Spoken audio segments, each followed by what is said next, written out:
Hey guys, how's it going? Bobby? I feel so weird, my brother's right there. It's awkward.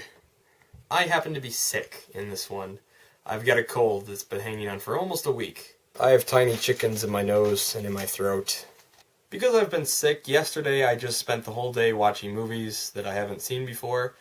Those movies consisted of Transformers 3, Captain America, The Incredible Hulk, and Thor. I thought I would make a video and just review all the films in the Avengers series so far. So I'm going to list these movies in order from my least favorite to my favorite. Be forewarned, this video contains minor spoilers. So movie number 5 on my list is Thor. Thor to me just didn't appeal as much. It was just kind of a hit and miss story, I guess you could say. Also, there was so much green screen work, which isn't uncommon in movies, but all the green screen, especially with Asgard, that just kind of really annoyed me. It looked really cheap, and it looked kind of like an anime space series. The only plus side of the film was Natalie Portman. Movie number 4 is Iron Man 2. Iron Man is also very hit and miss, going from really good to really bad to what? Over and over again throughout the film. Especially with the villain, he doesn't have any sort of depth to him. He's very two-dimensional. And also I don't understand the redesign to the suit. That doesn't make any sense at all. And what is Black Widow doing there anyway? She's just there for eye candy. And that's about all I'm going to discuss on that. If you want, you can go to the link in the video below to a video by Ryan Weber. You may have heard of him from Ryan vs. Dorkman. And he has done a very in-depth video. It's really good. He tears apart the entire movie. It's about a half hour long. You should go check that out because he does a much better job than I do at explaining it. Coming in at number 3 is Captain America: The First Avenger. Now this was a really good movie, but I thought it was kind of clichéd. It just seemed like things you've already seen before in superhero movies. I mean, I will admit it had some really good acting and an overall pretty good storyline, but it just did. It seemed really clichéd, more than usual for a superhero movie. Also, the Red Skull was pretty boring, I guess you could say. He really wasn't very threatening. I thought he was kind of, again, clichéd and just something that we have seen done before. Coming in at number 2 is The Incredible Hulk. The Incredible Hulk was really good, I thought, compared to other movies. Especially with the fact that it's the Hulk, which mostly you can just expect a lot of destroying of things and smashing stuff up.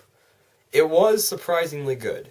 I really liked Edward Norton's performance as the Incredible Hulk. He just did it really flawlessly, and he fit the character really well.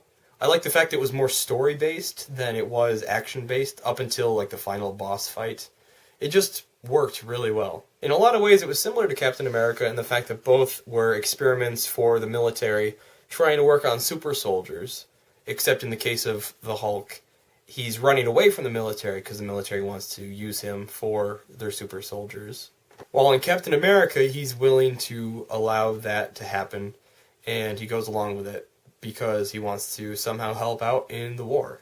But the Hulk just wasn't as cliched as Captain America. I thought it was pretty fresh, and I definitely like the fact it was more story-driven. The only thing that would have made it better is the Abomination, because quite frankly, he looked stupid. And coming in at number 1 is Iron Man. I have 3 reasons why Iron Man 1 is my favorite of the movies leading up to the Avengers. 1, it's fun. 2, the story is great. And 3, it's action-packed. The storyline takes up the biggest chunk of the time. It's really, half the movie is gone before you actually see any real action, which definitely helps cement the character. Also, the main villain, he really wasn't cliched. The Middle Eastern guy, there wasn't really anything special about him. But then you consider the fact that it's Tony's own best friend in the business world that tries to put him out. That was really well done. That didn't seem like it had been done before. And Robert Downey Jr.'s performance was really, really good in this movie. So those are my movie reviews. I hope you enjoyed this video. If you want, tell me in the comments below which ones you like the best out of the movies leading up to the Avengers. I guess you could call it the Avengers series, even though they're not in any particular order. But let me know which movies you like the best, and I will see you guys next time.